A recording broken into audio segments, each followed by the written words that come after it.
झांसी बुंदेलखंड विश्वविद्यालय क्षेत्र के रहने वाली काजल शर्मा बताती हैं कि दिसंबर 2023 में कुछ दिन पहले गिर गई थी। इसके चलते उनके हाथ की हड्डी टूट गई थी।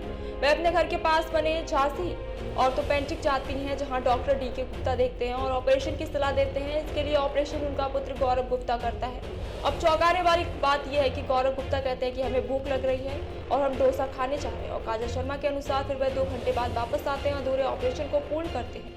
काजल शर्मा की उंगलियां टेढ़ी हो जाती हैं। इसकी शिकायत में डॉक्टर से करती हैं और डीके गुप्ता इस बात से अपना पल्ला झाड़ लेते हैं। फिर वे दिल्ली से बने मेदांता हॉस्पिटल में अपना इलाज कराती हैं, जहां उनकी हालत पहले से बेहतर हो जाती है। झांसी सीएमओ से करती हैं और झांसी एसपी से करती हैं प्रार्थना पत्र के माध्यम से, जिस पर अभी तक कोई कार्रवाई नहीं की। नमस्ते, मेरा नाम है आलोक मिश्रा।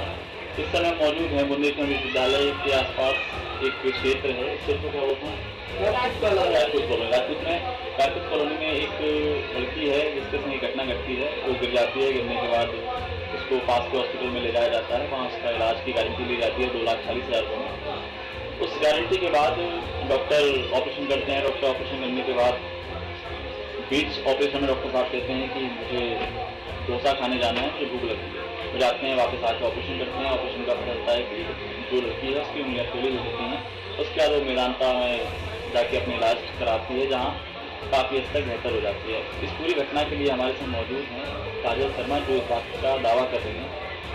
तो क्या घटना घटती है यहाँ पे? मेरी एल्बो की हड्डी टूट गई थी।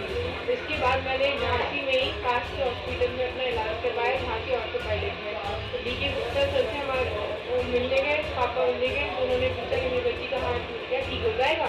तो उन्होंने कहा हाँ, मैं गारंटी देता हूँ, इंस्पेक्टर से ठीक हो जाएगा। हमें विश्वास हो गया। तो फिर पापा ने कहा कि एडमिट कर दो सर। तो उसी टाइम हम एडमिट हो गए। एडमिट हुए, उसके बाद 3 दिन बाद हमारा ऑपरेशन हुआ। 3 दिन बाद जब ऑपरेशन हुआ हमारा, तो जो उनका बेटा है ना गौरव गुप्ता, उन्होंने मेरा ऑपरेशन किया है। कोई और डॉक्टर थे, उन्होंने मुझे सुन किया। उसके बाद मेरा ऑपरेशन किया गौरव गुप्ता ने।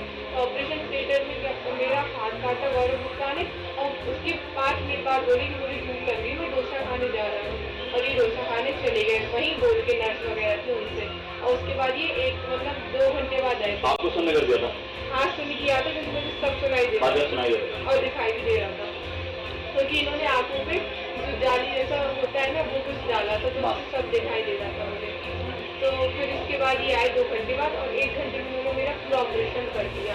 ऑपरेशन कर दिया, इसके बाद जब हमें गौरव गुप्ता सर को दिखाते थे, तो ये मतलब कहते थे जाइए, आप यहाँ से जाइए। और मतलब इन्होंने हमें कभी नहीं देखा, कभी भी। और अगर हमें इनसे दवाई भी पूछती थी कि सर ये कौन सी दवाई है, तो उसके भी हमें इनको 700 रुपये फीस देनी पड़ती थी। तभी हमें बताते थे कि ये दवाई कौन सी है। और फिर इन्होंने हमारा ऑपरेशन किया गौरव गुप्ता ने, और इनसे हमने कई बार पूछा कि सर बताइए क्या दिक्कत है। तो ये यही बोलते हैं कि 3 महीने बाद आपका ठीक हो जाएगा। और इन्होंने हमें देखा नहीं। फिर इनके फादर देखते थे हमें ऑपरेशन के बाद। तो फादर ने कहा आपको परफेक्ट ऑपरेशन है और आप दवाई लेते आइए। तुम दवाई ले गए, दवाई से हमने खाया, लेकिन हमें कोई आराम नहीं मिला।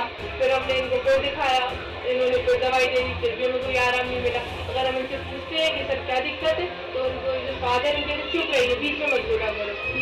डीके गुप्ता ऐसे बोलते थे, अभी बीच में मत बोलो आप। और मम्मी भी पूछती है कि क्या दिक्कत है बताओ, तो कहते चुप रहिए आप, चुप रहिए, ऐसे बोलते थे। मैं बोल रहा हूँ ना, ऐसे मतलब ट्रीट करते थे पेशेंट को। फिर इसके बाद हमने इनसे बहुत रिक्वेस्ट की, सर बताइए क्या दिक्कत है। इन्होंने फिर भी नहीं बताया।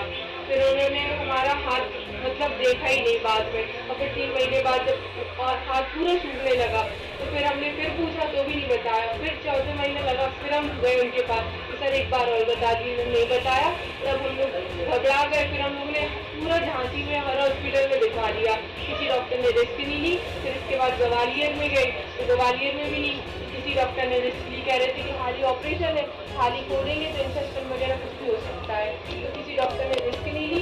इसके बाद हमें मेदांता जाना पड़ा गुरुग्राम में, तब वहाँ के डॉक्टर ने रिस्क लिया और ऑपरेशन किया, और मतलब पहले से काफ़ी बेटर है।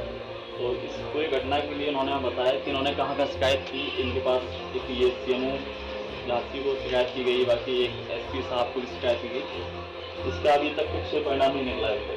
अभी तक कुछ 1 तारीख को बुलाया है मुझे। 1 तारीख को बुलाया।